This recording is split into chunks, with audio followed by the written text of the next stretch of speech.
My father and mother had no education. As a matter of fact, my father was born in Liberty Hill, and he was raised around Marble Falls and Johnson City out in the hill country. And when he first went to school in the first grade, he was stoned. He had to run because the white boys threw stones at him. So he never went to school. My mother was born and raised in Weberville, which is east of Austin. And there was a lot of cotton picking fields out there. And my mother was born there in 1906 in Weberville, and she was raised there picking cotton. And so she was more encouraging of us getting a good education than Dad. Dad was pretty neutral. As a matter of fact, when I was 12 years old, he wanted me to quit school and help him raise the rest of the kids. And my mother protested, said no, and I told him, hey, I want to go to school. So he backed off.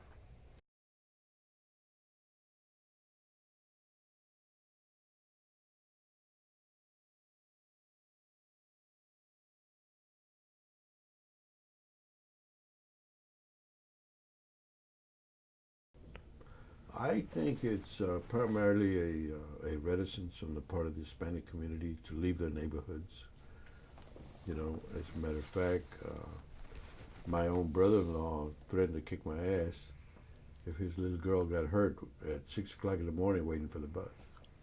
So when I was involved in the school desegregation case from about 1970 to 1980, my law business was not very good.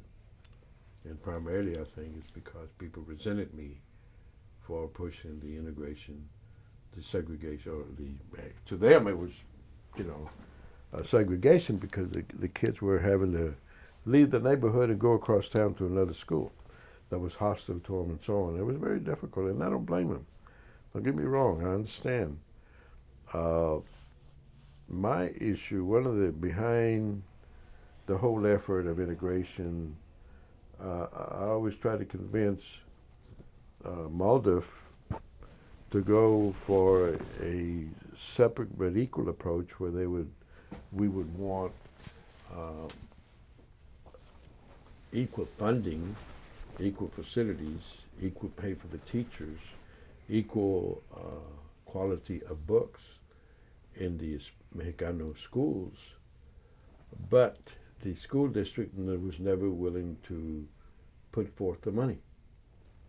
So, we were caught between a rock and a hard place. So we had to push for desegregation in order to get some response from some relief for the kids,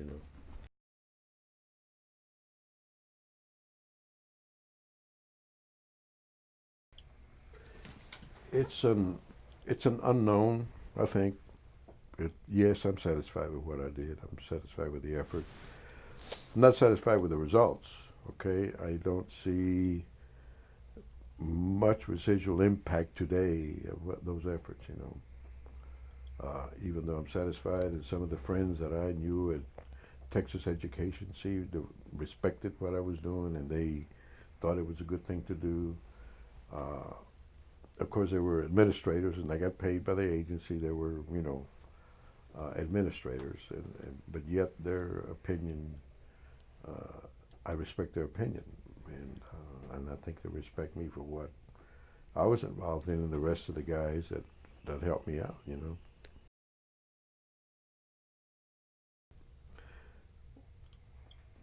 Probably the overall impact in the community, like a lot more people working for banks, and maybe they got educated enough to go work for the bank. I don't know.